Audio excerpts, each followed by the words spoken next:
Hello, my name's Becky. I am Black Coon Birth Preparation. I really do believe that antenatal education is something that should be available for everyone, and I'm going to try and do a series of videos, short videos with some antenatal education content. If there's any suggestions of what you would like me to cover, please feel free to say. I'd like to start today by talking about the first 1,000 days of your child's life. So this first 1,000 days starts from the moment of conception and it runs roughly till about your child's second birthday. So this includes about 270-ish days of pregnancy. It's widely accepted that this period in a child's development is like the most critical for brain development, for growth, for learning, and what maternal behaviours and what we eat and what environment we're in this period can have like profound effects on a child's life going forwards. The well-being of mother and child are completely entwined in these early years, and how well a mother and child is looked after and nourished really does lay the foundations of your baby's growth, brain development, and their future outcomes going forward. So a healthy pregnancy is just so important, and that is everything that you eat, everything that you put into your body is giving your baby those building blocks for brain development and for growth.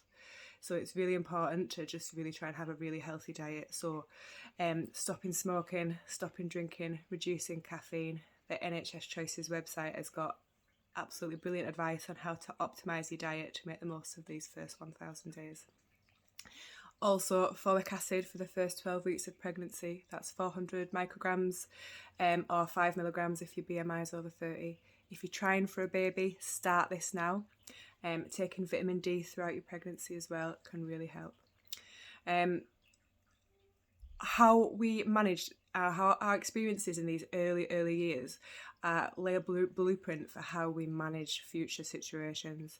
So a baby in the womb who is not getting adequate nutrition, it adapts to start to store nutrients to like safeguard against not having them in the future.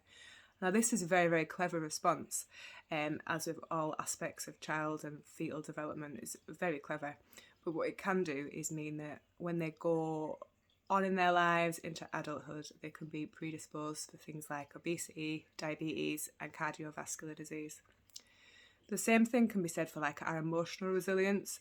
So our experiences in early years is what helps us know how to manage our emotions going forwards. So when we're in stressful situations or we feel fearful, what happens is our body produces cortisol, and this primes our body for the fight or flight response. Absolutely excellent survival mechanism. But babies that are in the womb are still developing this mechanism, and if they're exposed to high, enduring, sustained levels of cortisol through stress experienced by the mother, this can it primes their system to expect stress. So what this means is when they are born and they go forward into childhood, adolescence, adulthood, their cortisol levels can remain high, which means their stress response can be triggered really easy, and they're expecting stress, and they can't manage stress maybe as well as someone who wasn't exposed to those high levels of cortisol. This can lead to social, mental health, physical problems going forward in life. So it's important to say that this is sustained enduring stress. It would be completely unrealistic to expect that everyone could be completely stress-free all the time. That's just not the human experience. But anyone who is feels fearful all the time, living in abusive relationships, people with severe mental health problems, these can really impact the cortisol levels that are going through to your baby. So what I'm going to say about this is your midwife can help.